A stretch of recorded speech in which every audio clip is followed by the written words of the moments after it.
ઈસુની જય. પરવાલો, આજે આપણે પ્રભુ ઈસુના નામમાં ભેગા થયા છીએ. પ્રભુની વાણી સાંભળવા માટે આપણા દિલોને તૈયાર કરીએ, આપણા મનને તૈયાર કરીએ, અને પ્રભુ આપણને વચનો દ્વારા જે શીખવા માંગે છે તેને આપણે આપણા મન અને દિલમાં ઉતારીએ અને એ પ્રકારે આપણું જીવન જીવવા પ્રભુની પાસે શક્તિ માંગીએ. અને આપણને એ હર હંમેશા આશીર્વાદ આપતા રહે છે, આપણી સાથે અને પાસે છે, એનો આપણે અનુભવ કરીએ. આજનું વચન લઈએ. રોમનો 8મો અધ્યાય 24 થી 27મી કડી. રોમ 8:24 થી 27. કારણ એ આશાએ આપણે ઉદ્ધાર પામ્યા છીએ. જે વસ્તુ દેખાતી હોય તેને માટે આશા રાખવી એ આશા જ નથી. કારણ જે વસ્તુ દેખાય છે તેની માટે આશા કોણ રાખે? આપણે જે દેખાતું નથી તેની આશા રાખીએ છીએ અને ધીરજથી તેની વાટ જોઈએ છીએ. વળી આપણે નિર્બળ હોવાથી પવિત્ર આત્મા આપણી મદદ કરે છે. પ્રાર્થનામાં શું માંગવું તેની આપણને ખબર નથી. તેથી પવિત્ર આત્મા પોતે ઈશ્વર આગળ આપણે માટે વિનવણી કરે છે, અને એ ઉદ્ગારોને શબ્દમાં મૂકી શકાય નહીં. અંતઃકરણને પરખનાર ઈશ્વર આત્માનો વિચાર જાણે છે, કારણ પવિત્ર આત્મા ઈશ્વરના લોકોને માટે ઈશ્વરની ઈચ્છા મુજબ તેમની વિનંતી કરે છે. Praise the lord.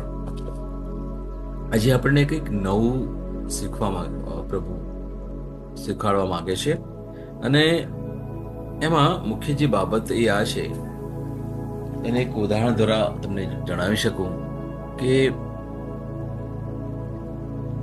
તમે મોબાઈલની સામે અથવા લેપટોપ યા કોમ્પ્યુટરની સામે તમે બેઠા છો, કે તમને આશા છે અથવા તમને વિશ્વાસ છે કે એ તમારી સામે છે?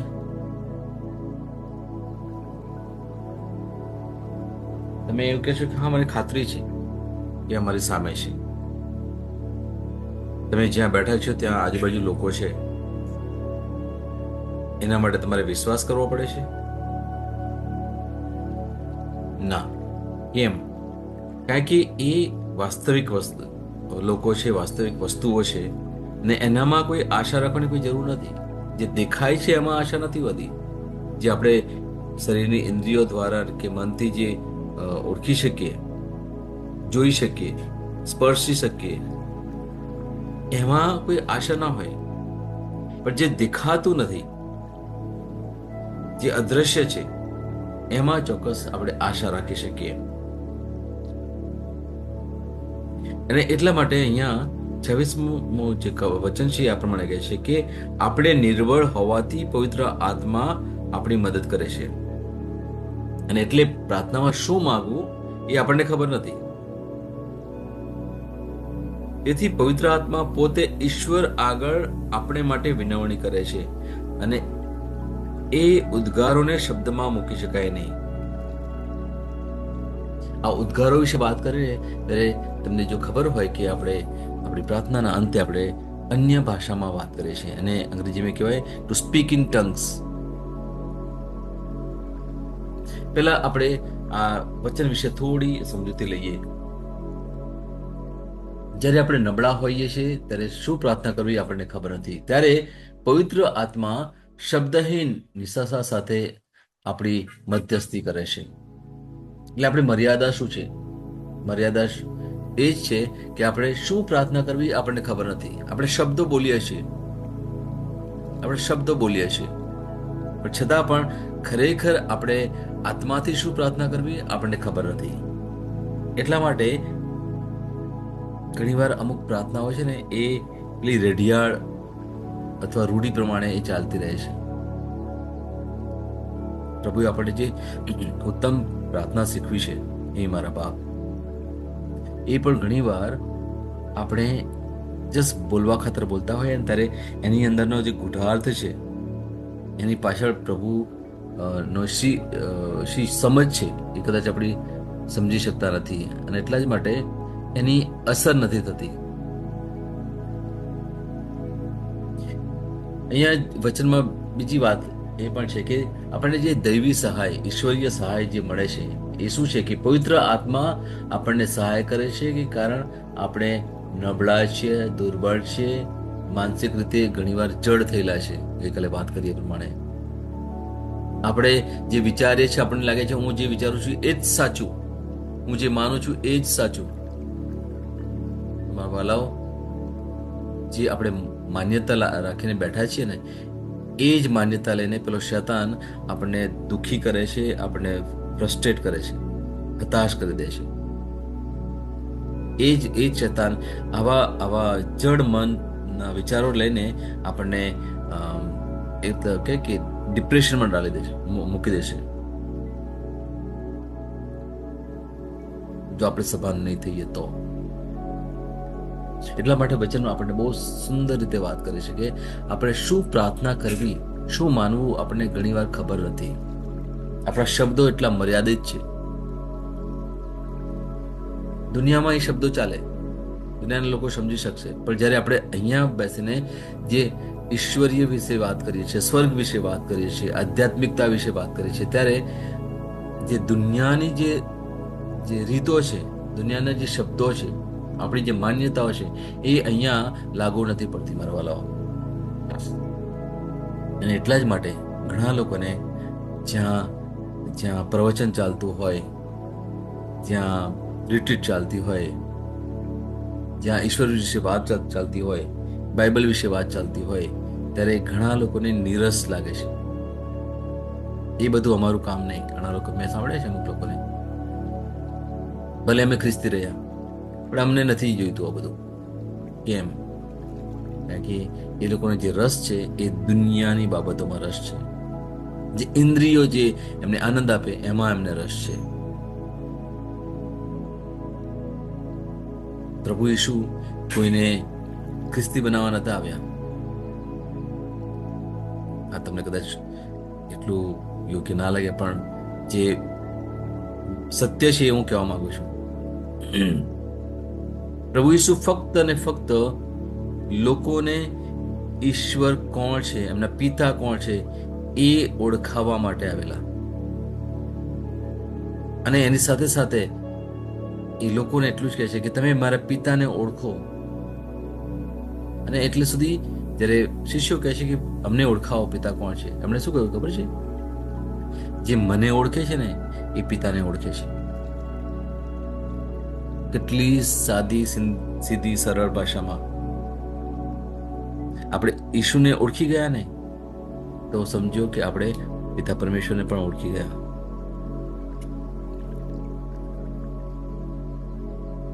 ઈસુ વિશે જાણીએ છીએ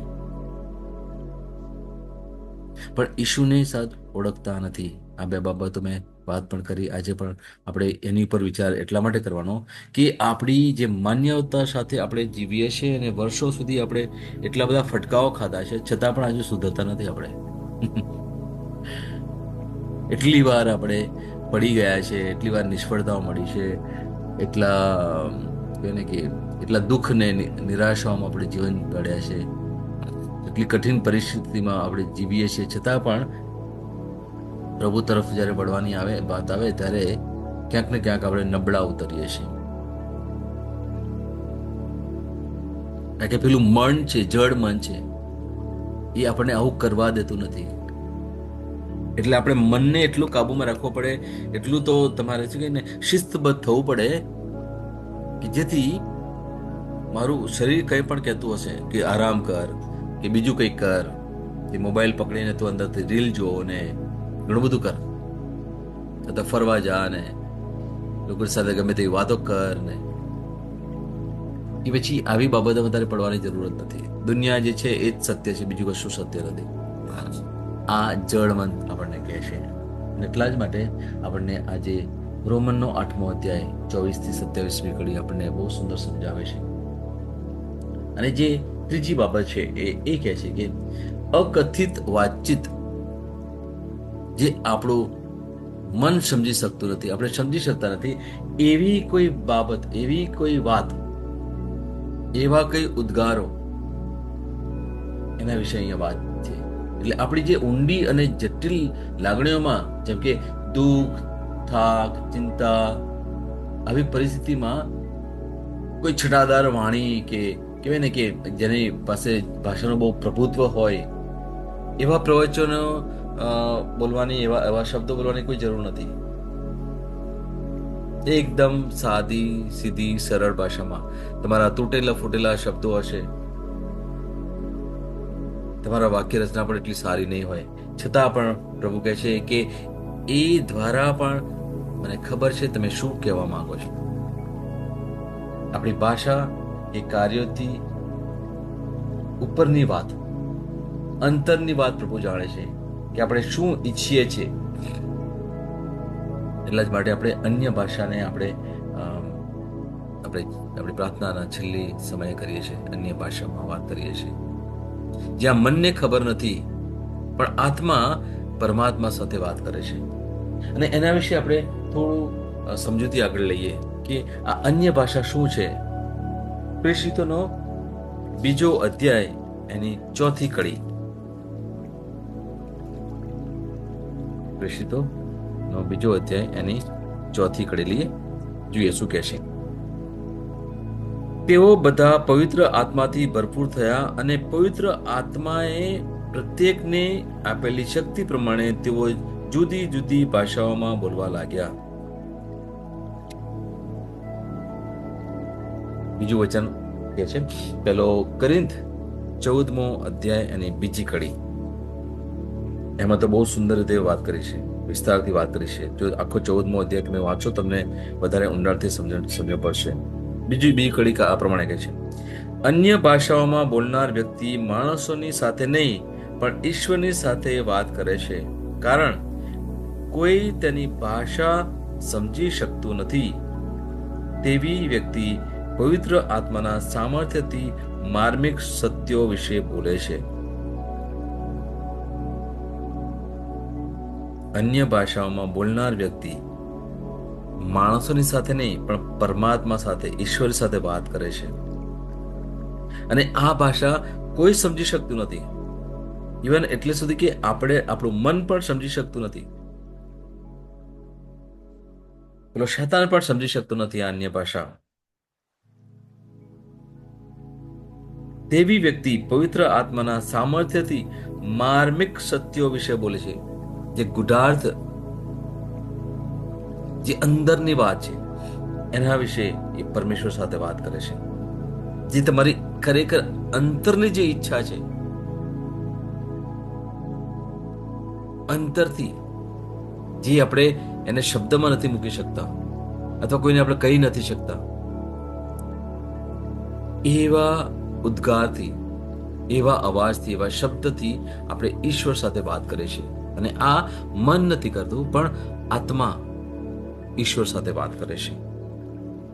આ છે બક્ષિસ, જેને બક્ષિસ મળી છે પરમેશ્વરની, એ લોકો અન્ય ભાષામાં વાત કરી શકે. શરૂઆતમાં મેં તમને જણાવ્યું હતું કે આ અન્ય ભાષા આપણને બાળપણથી મળેલી છે. બાળપણથી એટલે જ્યારે એક નાનું બાળક જેની પાસે દુનિયાની ભાષા નથી, ત્યારે એ શું બોલે છે? અમુક શબ્દ બોલે છે, ઉદ્ગાર કાઢે છે, અને આપણે કેટલા આનંદિત થઈ જઈએ છીએ જ્યારે બાળક બોલે છે. ત્યારે શું બોલે છે સમજણ નથી પડતી, પણ કંઈક તો બોલે છે, કંઈક સુંદર કંઈક બોલે છે. એટલે આપણી પાસે આ અન્ય ભાષાનું વરદાન છે. હા વાલા, યાદ રાખજો. અને એની પર કહે ને કે પેલું સીલ મારે ને, એ ક્યારે આપણે સીલ મારવી ખબર છે?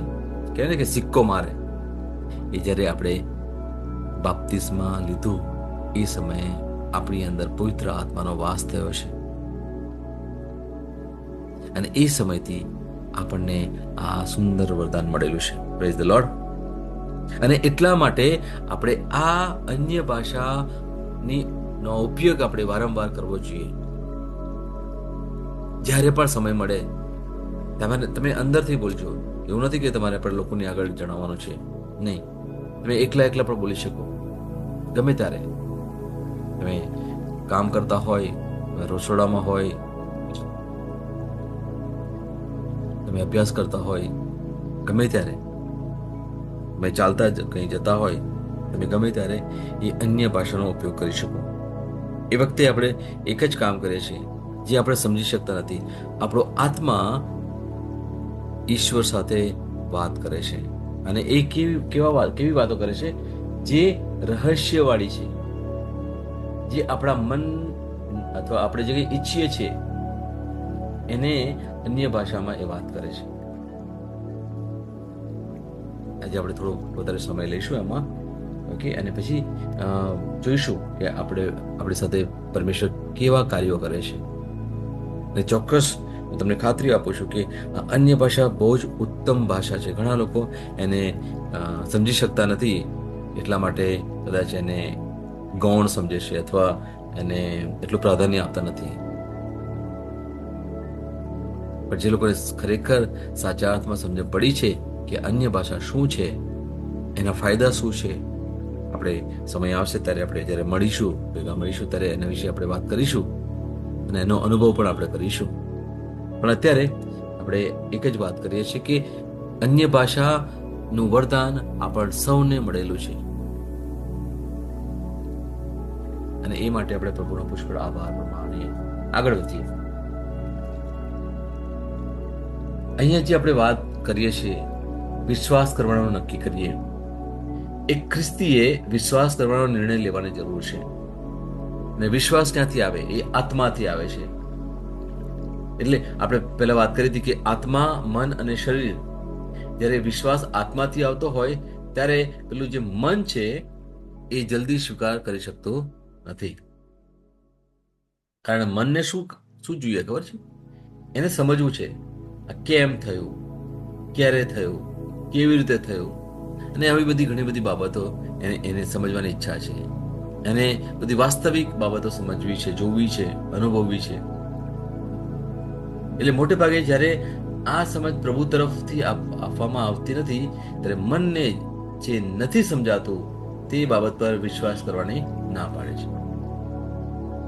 ફરી એક વાત તમને જણાવું છું કે જે આત્મા એ વિશ્વાસ કરે છે, મન નથી કરતું. આપણે મનને કેળવવાનું છે એ વિશ્વાસ કરવા માટે.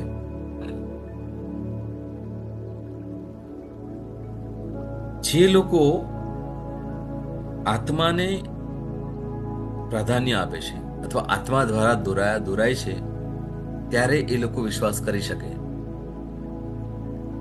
અને એમનો વિશ્વાસ પછી એક સમય બહુ જ મજબૂત થઈ જાય છે. કોઈ પણ પરિસ્થિતિ હશે ને તો પણ એ લોકો પડશે નહીં, તો પણ એ લોકો હતાશ નહીં થાય, દુઃખી નહીં થાય. કારણ કે એ લોકો હવે શું કરે છે? એ લોકો આત્માથી જીવે છે, મનથી નથી જીવતા. જે અદ્રશ્ય છે એની ઉપર એ લોકો વિશ્વાસ રાખે છે, દ્રશ્ય છે એની પર એટલો વિશ્વાસ નથી રાખતા. કારણ કે દ્રશ્ય જે છે એ ક્ષણિક છે. મારા વાલાઓ, એક બાબત સમજવાની જરૂર છે કે જે અદ્રશ્ય બાબત છે એ ખરેખર સત્ય છે. આપણો આત્મા એ જ સત્ય છે, નહીં કે આ મન અને શરીર. આપણને ખબર છે કેમ હું વાત કરું છું. પણ જે લોકો મનને વધારે પ્રાધાન્ય આપે છે કે ભાઈ મને જે દેખાય છે, મને જે સંભળાય છે, હું જે અનુભવ કરું છું એ જ સાચું, તો પછી વિશ્વાસ કોશો દૂર રહેશે, વિશ્વાસ નહીં કરવી શકો. એટલા જ માટે હું તમને કહું છું કે આપણે ગમે તેટલી પ્રાર્થના કરીએ, ગમે તેટલા આપણે ચર્ચમાં જઈએ, ગમે તેટલી રોષાળ પણ કરીએ, મારા વાલાઓ, દુઃખિત રહેશો, મુશ્કેલી આવશે, અને પછી એમાંથી કેવી રીતે બહાર નીકળવું આપણે સમજી નહીં શકીએ. મન શાંત નહીં થાય, આપણે અવ્યવસ્થિત થઈ જઈશું, આપણે અસ્તવ્યસ્ત થઈ જઈશું.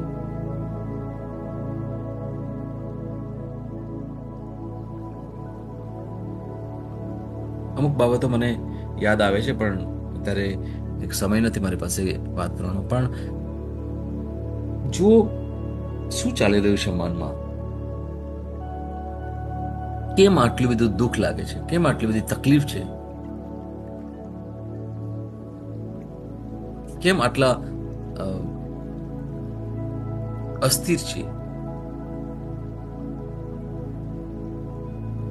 એનું એક જ કારણ છે વાલાઓ, કે આપણે જે ઇન્દ્રિયો છે, આપણી લાગણીઓ છે, આપણી યોજનાઓ છે, આપણે વિચારો છે, એને આપણે પ્રાધાન્ય આપીએ છીએ, નહીં કે આત્માને.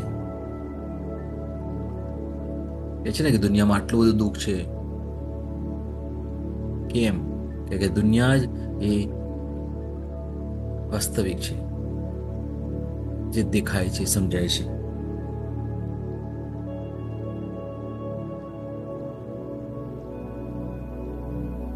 બાઇબલની વાત જો આપણે સમજીશું, ઓળખીશું, તો ખબર પડશે કે ઈશ્વર ફક્ત ને ફક્ત આપણને આત્માની વાત કરે છે. દુનિયામાં રહી અને ઈશ્વર તરફ જવાનું. એટલે આપણે શું કરીએ છીએ કે આપણે વેણની સામેની તરફ તરવાની વાત કરે છે. ઈશ્વર આપણને એ કહે છે, અને એટલે સુધી કહે છે કે તમે એકલા નહીં કરી શકો, તમારામાં એટલી ક્ષમતા નથી. એટલા માટે પ્રભુ કહે છે કે મને સાથે લઈને જાઓ તમે. હું તમારી સાથે છું, હું તમારી પાસે છું, હું તમને સહાય કરનાર છું. કેટલા બધા વચનો છે, કેટલા બધા વચનો છે જ્યાં પ્રભુ કહે છે કે તમે મારો સહારો લો, હું તમારો સહારો બનું. આપણી પાસે ઘણા એવા ઉદાહરણો પણ છે કે જ્યારે વ્યક્તિએ જાતે પ્રયત્ન કર્યો. દુનિયામાં તમે સફળ થશો, હું સાચું કહું છું. ઘણા લોકોની પાસે ઘણો વૈભવ છે, અને એટલે સુધી એ લોકો ગર્વ કરે છે કે મેં કર્યું, મેં આટલા પૈસા કમાયા, મેં આટલી મહેનત કરી.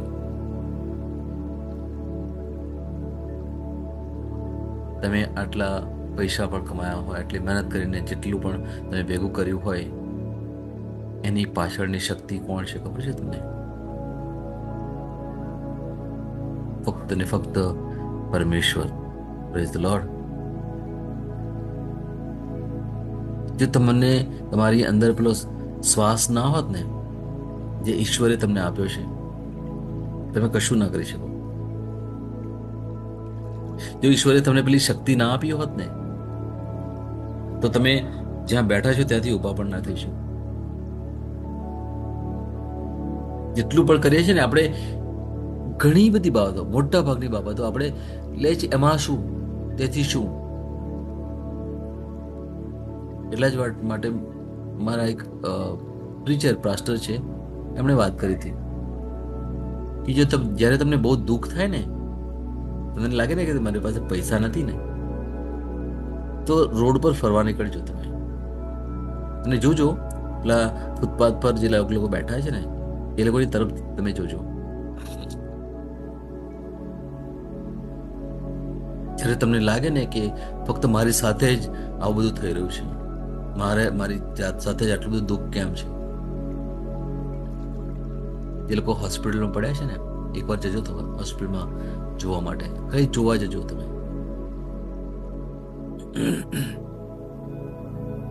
જે મેન્ટલ હોસ્પિટલમાં જે લોકો છે,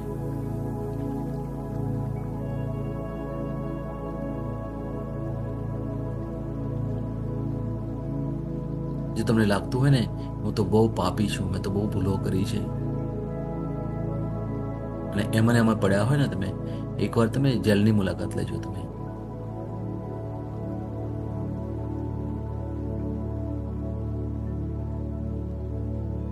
હું એટલા માટે કહું છું વાલાઓ,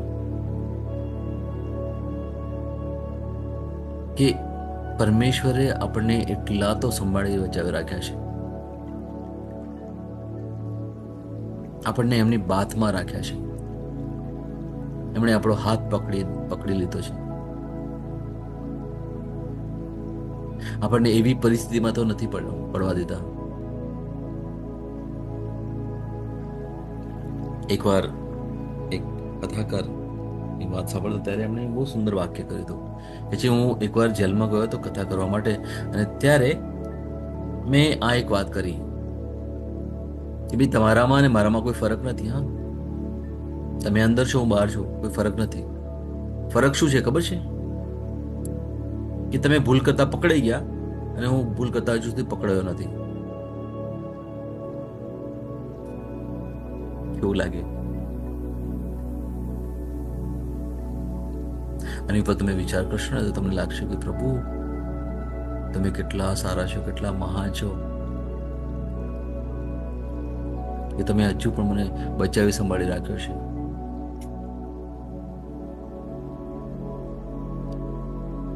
વિચાર કરવાનો છે વાલાઓ, વિચાર કરવાનો છે. આપણે સૌ એ વિચાર કરવાનો છે. આપણા જીવન એવા છે કે આપણે વારે વારે પડીએ છીએ, વારે વારે દુઃખી થઈએ છીએ, હતાશ થઈ જઈએ છીએ, નિરાશા આવે છે, પોતાની જાતને દોષી માનીએ છીએ, અન્યને દોષી માનીએ છીએ, પરિસ્થિતિને દોષી માનીએ છીએ, અને ઘણું બધું આપણે શું કહીએ કે નકારાત્મક બાબતો લઈને જીવીએ છીએ.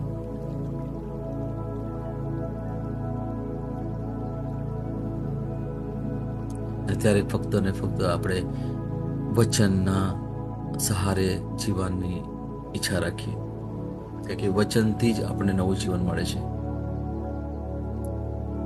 એક વચન લઈએ અને વારે ને વારે આપણે એને સાંભળીએ, એને બોલીએ, અને ઈશ્વર આપણી સાથે એ દ્વારા વાત કરશે.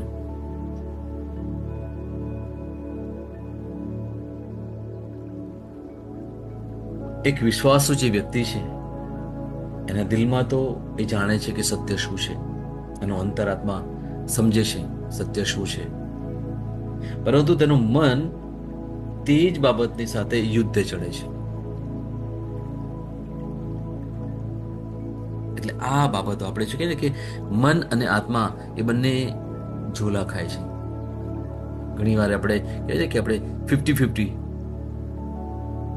સારું પણ કરીએ છીએ અને સારું નથી પણ કરતા, પ્રાર્થના પણ કરીએ છીએ અને બધું પણ કરીએ છીએ, અને સાથે સાથે જે શબ્દથી આપણે પ્રાર્થના પણ કરીએ છીએ એ શબ્દથી આપણે બુરું પણ બોલીએ છીએ.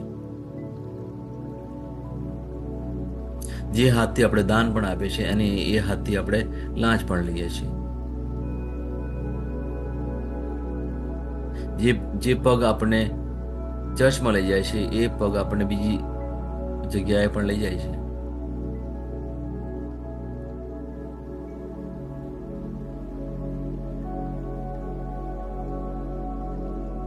મારા વાલાઓ, આ સમય એટલો સુંદર છે, પોતાની જાત પર વિચાર કરવાની જરૂર છે. આપણો સમય ક્યારે આવશે ખબર નથી. પ્રભુ ક્યારે આપણને બોલાવી લેશે આપણને ખબર નથી. અને એવું નહીં વિચારતા કે હવે હજુ સમય છે મારી પાસે. મેં એવા લોકો જોયા છે, તમે પણ જોયા હશે કે જુવાન લોકો, એકદમ જુવાન લોકો, હજુ તો એમણે જીવન શરૂ પણ નથી કર્યું અને એ પછી આ દુનિયામાં નથી. લાગે કે આ વ્યક્તિ તો ને કશું થાય જ નહીં, હજુ તો ઘણા 30-40 વર્ષ સુધી હજુ પણ જીવન ગાળશે આ દુનિયામાં. પણ વાત કરતા કરતા વ્યક્તિ ઉડી જાય, પતી ગયું, એટલો મોટો આંચકો મળી જાય છે, એક દ્રાસકો પડી જાય. એટલે જીવન ક્યારે પૂરું થશે આપણને ખબર નથી. એટલા માટે આ દુનિયાની જે બાબતો છે ને એનાથી દૂર હટીને આપણે આત્માને ઉજાગર કરવા માટે પ્રયત્ન કરીએ, પ્રભુના વચનો લઈને બેસીએ. આપણી પાસે દુનિયા માટે સમય પુષ્કળ છે, પણ બાઇબલ લઈને બેસવાનો શાયદ સમય નથી આપણી પાસે. એક અડધો કલાક કે કલાક પ્રાર્થના કરવાનો સમય નથી આપણી પાસે. બાકી દુનિયાની કેટલી બધી બાબતો કરવા માટે પુષ્કળ સમય છે. ઘણા બધા પ્રસંગોમાં જવાનું ને, લોકોના ઘરે જવાનું ને, મોબાઈલ સાથે બેસી રહેવાનું ને, ટીવી સામે બેસી રહેવાનું ને, પેપર વાંચવાનું ને, ઘણું બધું એવું બધું છે કે એના માટે પુષ્કળ સમય છે. પણ જે ખરેખર આપણે છીએ, આપણે મન નથી, આપણે શરીર પણ નથી, આપણે આત્મા છીએ. એ આત્મા અને પરમાત્મા સાથે જે જોડવાની વાત આવે છે ને, ત્યારે આપણે કેટલા ઊણા ઉતરીએ છીએ. જે સત્ય છે, જે સત્ય છે એ જ ખરું છે, બીજું કશું ખરું નથી. અને છતાં પણ આપણે કેટલો સમય ગાળીએ છીએ પરમેશ્વરમાં. વાલાઓ, આપણે ખરેખર ઘણું બધી વાત કરવાની છે, પણ આજે આપણને પરમેશ્વર એક વિચાર આપે છે કે હવે બહુ થયું, હવે શાંતિથી બેસ, બાઇબલ ખોલ. આજે રોજનું રોજ જે સવારમાં જે ભાથું મળે છે ને એની અંદર જે વચનો છે, એમાં જે કંઈ સમજ પડે છે એની ઉપર વિચાર કર ને તારા આત્માને ઉજાગર કરવા માટે પ્રયત્ન કર. ભલાઓ, જ્યારે વ્યક્તિ જીવતી હોય ને ત્યારે નામથી બોલાય છે, જ્યારે એ વ્યક્તિ મરી જાય ને ત્યારે એને પછી કહે છે કે હવે આ શબ બહાર કાઢો, શબને દફનાવી દો. એ વ્યક્તિને નામથી નથી બોલતા. જીવન ખરેખર બહુ જ મહત્વનું છે. આ દુનિયામાં આપણે આવ્યા છીએ અને આપણે આત્માને પ્રભુ તરફ વાળવાનો છે. આવો આજે એ કામ કરીએ, બીજા બધા કામ છોડી દઈએ, થોડો સમય પ્રભુની સાથે બેસીએ અને પછી જુઓ પ્રભુ આપણી સાથે કેટલા સુંદર કાર્ય કરે છે. Praise the lord.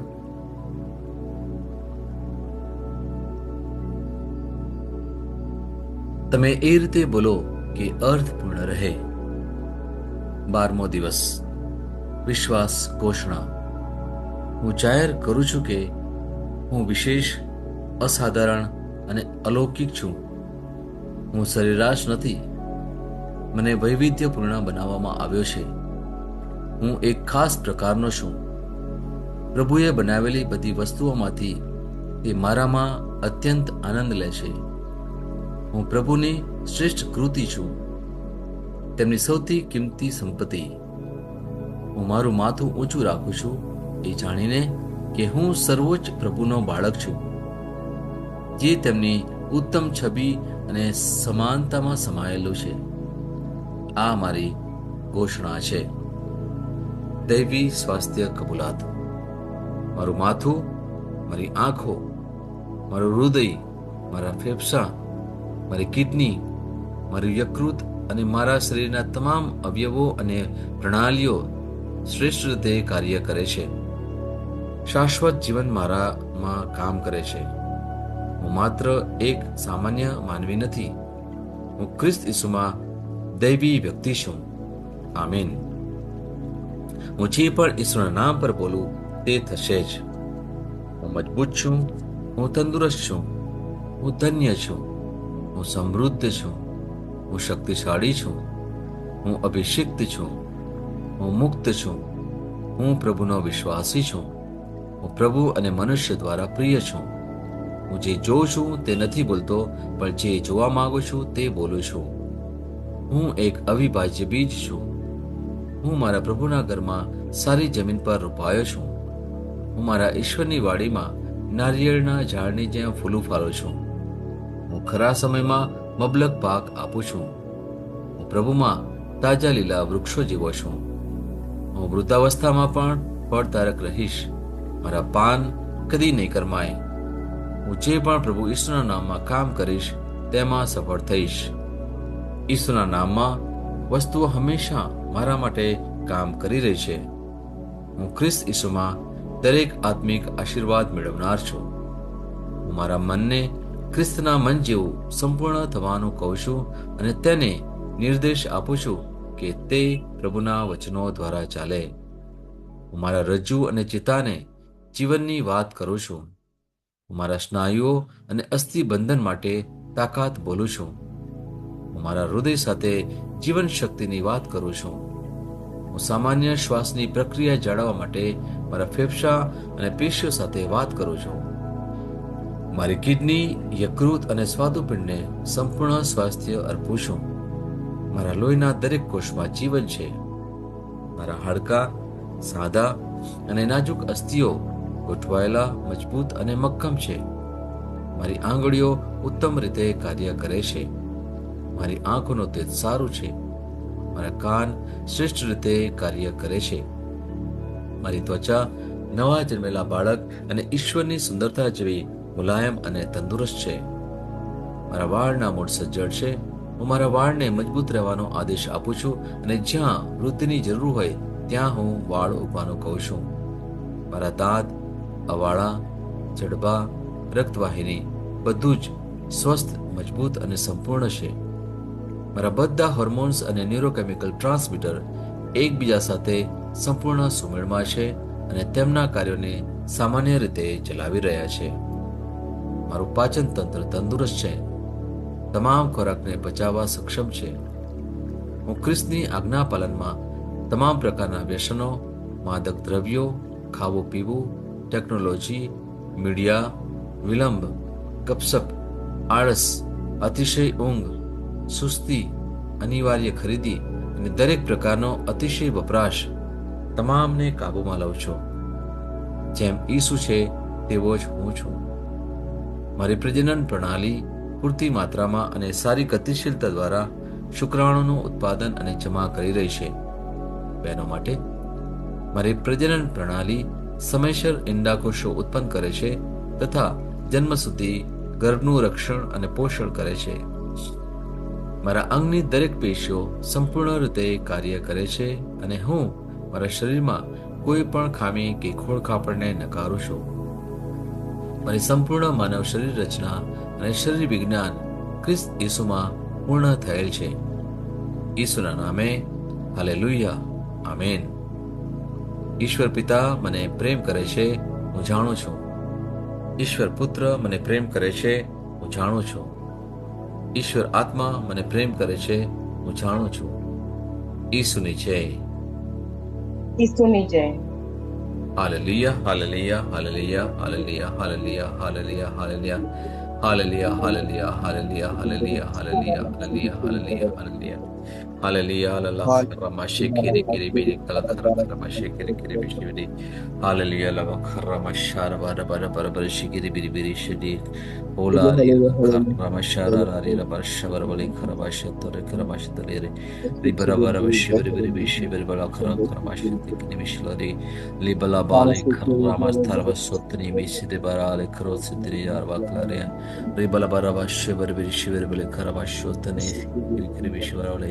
Ribarama Shoba Taraba Shubani Kiribila Krana Torishvita Nikiri Lara Hataraba Shurikila Kramashmatira Baraba Shuribri Larira Rabashora Rirabashmani Darabakana Mashuti Maklaria Ribaraba Tarbashi Rabashari Ribarabashama Karakara Barfilara Bihari Bashabari Bide Barakare La Kalama Shukri Mishiti Rabakre Karamashitria La Haribar Maturi Mashavar Ribar Matuma Karabashivara Kri Kri Shiri Kri Mashalita Devashade Alali Alava Karma Shokri Amarti Mahato Tor Mishima Karabashila Orali Araba Albakri Tiri Shiti Mishmur Karamashitri Karabashlari Lara Bakaramashari Lara Shavara Karabashamatir Mishmara Karabashatia Lari Barbashata Mashuti Barakarama Karatla Krashtaya Bakri Olali Araba Karama Shakira Karamashatila Kara.